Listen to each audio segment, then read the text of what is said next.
Everyone আসসালামু আলাইকুম, কেমন আছেন সবাই? তো আলহামদুলিল্লাহ আমি অনেক ভালো আছি।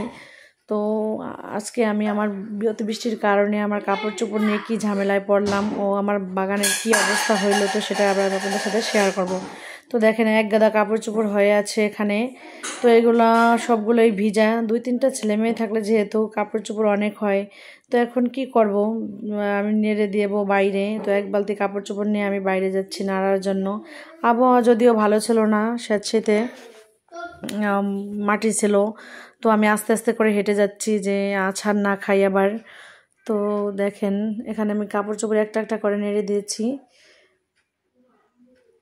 দেখা যাচ্ছে বাইরে না নাড়লে যেহেতু অল্প রোদ হলেও তারপরে একটু ভালো হয়, কারণ জামা কাপড় থেকে একটা বাজে গন্ধ আসে ভিতরে থাকলে। তো এই জন্য আমি সেই গন্ধটা যাতে না আসে, তো অল্প একটু রোদ হয়েছে তাও আমি জামা কাপড়গুলো নিয়ে বাইরে এসেছি। তো এদিকে রান্নাবান্না আমি উঠিয়ে দিয়েছি।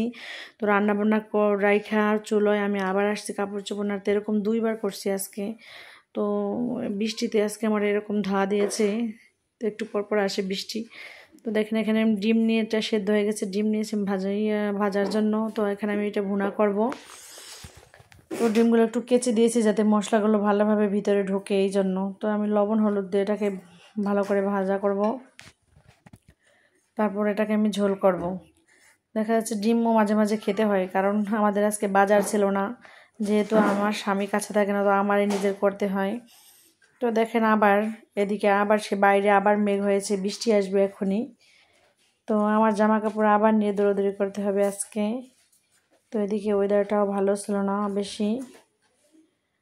এই 3-4 দিন ধরে আমাদের এখানে বৃষ্টি হয়েছে। তো কার কার জেলায় এরকম আমাদের মতো বৃষ্টি হয়েছে একটু কমেন্ট করে জানাবেন আমাকে। তো এখানে আমার ডিম ভুনাটা হয়ে গেছে, আমরা খাওয়ার জন্য রেডি। দেখেন ডিম ভুনাটা অনেক মজা হয়েছিল, কালারটাও সেই সুন্দর হয়েছে। তো দুপুরে খেয়ে দিয়ে আমরা তো আবার দেখেন জামা কাপড়গুলো নিয়ে ঘরে আবার নাড়তেছি, গ্রিলে আমি নেড়ে নেড়ে দিচ্ছি। আমার ছেলে মেয়ে আমাকে অনেক হেল্প করে, ওরা 3 ভাই বোনে আমাকে অনেক হেল্প করে কাজে। তো কাপড় চোপড় আমি ঘরে নেড়ে দেবো, যেহেতু অনেক কাপড় চোপড় হয়, 3টা ছেলে মেয়ের অনেক কাপড় চোপড়, তারপরে আমার। তো এগুলো না নাড়লে তো বিচ্ছির একটা গন্ধ আসবে। তো কাপড় চোপড় নেড়ে আমি বাগানে চলে গেলাম, দেখি যে আমার বাগানের কী অবস্থা। তো বিকালবেলাটাতে আমার বাগানে একটু ঘুরতে আসি আমি প্রত্যেক দিনেই।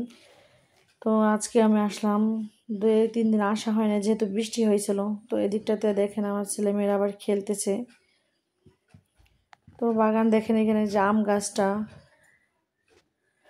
কত সুন্দর হয়েছে। তো এখানে আমি গেট ঢুকতেই আমার ড্রাগন গাছটা প্রথমেই।